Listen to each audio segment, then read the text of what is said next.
लाहौर में सुखनहर के करीब घर की छत गिरने के अफसोसनाक वाक़े में मलबे तले दबकर 10 अफराद जाँ बहक हो गए, जबकि मुतादिद अफराद ज़ख्मी हैं। तफसीलात जानेंगे नुमाइंदा डॉन न्यूज़ मोहम्मद तैमूर से। तैमूर बताइए। जिस वक्त मैं भगवानपुरा के इलाके में मौजूद हूँ, जहाँ पर गुज़िश्ता रात 3 मंजिला इमारत गिरने का वाक़या जो है वो रूनुमा हुआ, जिसके बाद अब तक जो है वो 10 लाशें जो है वो निकाल ली गई हैं मलबे से। जो रेस्क्यू ऑपरेशन है उस वक्त जारी है। 6 अफराद जो है वो उसमें शदीद ज़ख्मी हुए थे, जिनको करीबी अस्पताल जो है उनको मुंतकिल किया गया था। ये जो इलाका है ये तंग गलियों पर मुश्तमिल है, बारीक गलियाँ हैं। यहाँ पर रेस्क्यू ऑपरेशन करना बहुत खासा जो है वो दुशवार गुजार रहता है, जिसकी वजह से जो रेस्क्यू ऑपरेशन है उसको तवालत वो इख्तियार जो है करता जा रहा है। अभी भी बताया जा रहा है कि रेस्क्यू ऑपरेशन जो है वो अपने आखिरी मराहिल में है, किसी वक्त भी रेस्क्यू ऑपरेशन जो है वो ख़त्म हो जाएगा।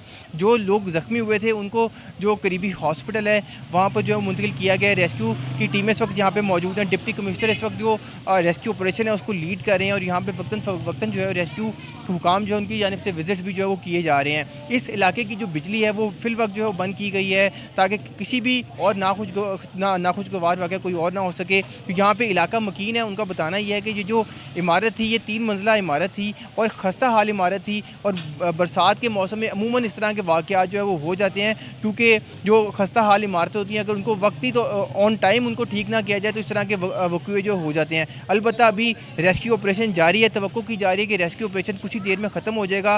रेस्क्यू महकमा रेस्क्यू की जानिब से जो है वो यहाँ पर कैंप भी जो है वो कायम कर दिया गया है। बहुत शुक्रिया इन तफसीलात के लिए।